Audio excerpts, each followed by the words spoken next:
Hello and welcome to Auto Today, and today we are coming to you live from an actual live event. This with me is the Renault Kiger, and this is the car which will take on the likes of the Hyundai Venue, the Kia Cell, the Kia Sonet and things like that, all the compact SUVs. It will also take on its own brother, the Nissan Magnite, and overall this car looks really nice, really unique, and we are going to tell you all about it. But before we do that, do remember to subscribe to the Auto Today YouTube channel and press that little bell icon so that you get notified every time we go live with a new video.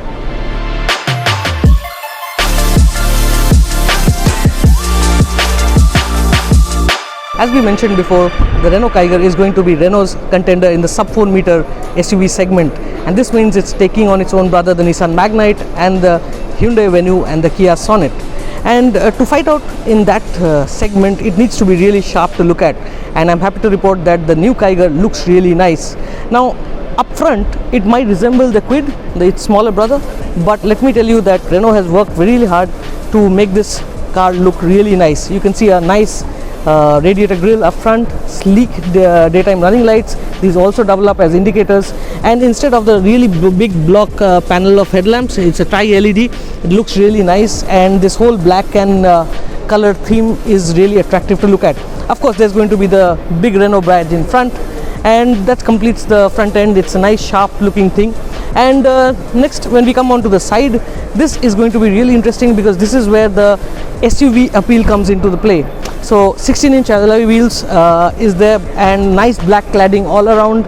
It's got a really high ground clearance of 205 millimeters, and the 16-inch wheels look nice, but as you can see, there's a lot of vacant space here and it looks a bit odd. Upgrades are possible aftermarket, but Renault will offer you a 16-inch wheel. Now other nice little things on the Kiger are the roof rails. Now these are load bearing roof rails. These are not just for show, and they look really nice. You can load them up with a roof carrier, and a lot of accessories will also be offered with the Renault Kiger so that the customer can customize his vehicle according to his own choice. Now ORVMs have LED winkers out here. These are the new trend. Again, a nice black and color shade combination. The roof is black, and customers can choose this. Either you can have a full blue car, full red car, or a red and black, or a blue and black. So looks really nice. 205 millimeters of ground clearance. That's comparable to a lot of proper SUVs in the market. And overall, it looks really nice. Really, you know, it's like a short sub 4 meter thing, and I really like this rear section, which is nicely tapered out here. It looks really nice. Now at the back, the Renault Kiger is going to be even more attractive because this is where the Renault design theme comes along. So come, let's have a look at the back. Now at the back, the Renault Kiger looks really nice. It carries on with the theme which you saw up front, which is rakish, nice and bulky, very sporty lines, and adding to it are the tail lights. These are fully LED units, and they have a unique shape, sort of a wraparound, comes onto the tailgate and looks really nice. Apart from that, you have a nice little design line out here, gives a lot of space on the car at the back, and we also love the rear spoiler. Now let me tell you that this big rear section of the Kiger also helps you to have a rather big boot space. 405 liters is the number claimed by Renault, and it is quite simply one of the best in the class. The Renault Kiger will share the same CMFA platform as its sibling, the Magnite. It will be offered with a choice of 2 engines, including a 1-liter turbo and a naturally aspirated 1-liter engine. The Kiger will also be offered with a 5-speed manual transmission in both engines. However, the turbocharged engine gets an option of a CVT, while the naturally aspirated engine will get an AMP.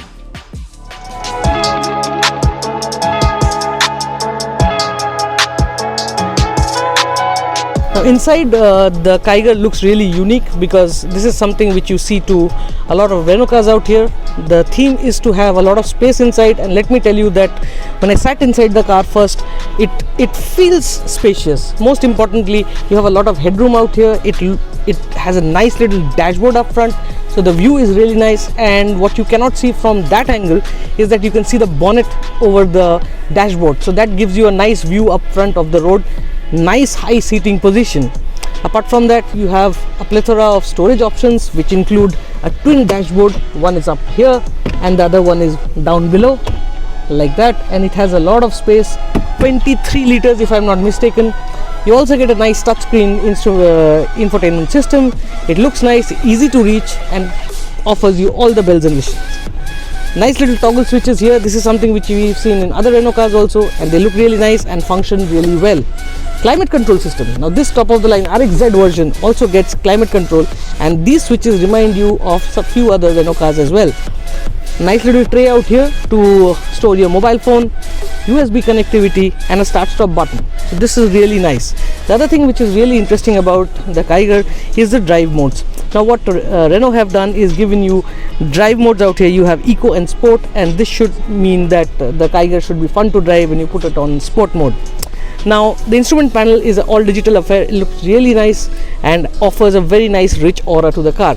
Steering mounted controls, there are plenty. You've got everything. You can switch through the instrument panel, and it looks really nice.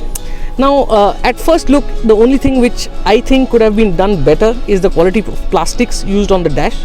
But looking at the pricing, looking at something like it's going to be really competitive, and it works. It's not that bad. I can also tell you that the space at the back is also really nice. It's got really wide doors, so getting inside is really easy. And again, it's got a high seating position, so what happens is when you're trying to step in or step out, it is very comfortable. Last but not the least, the Renault Kiger is going to be powered by the 1 liter turbocharged petrol engine, and it is mated to a 5-speed manual transmission. Now AMTs, I'm sure they will come soon, and apart from that, this is sure going to be a nice car to drive. We can't wait to get our hands on this and get it out on the road and feel the Renault Kiger.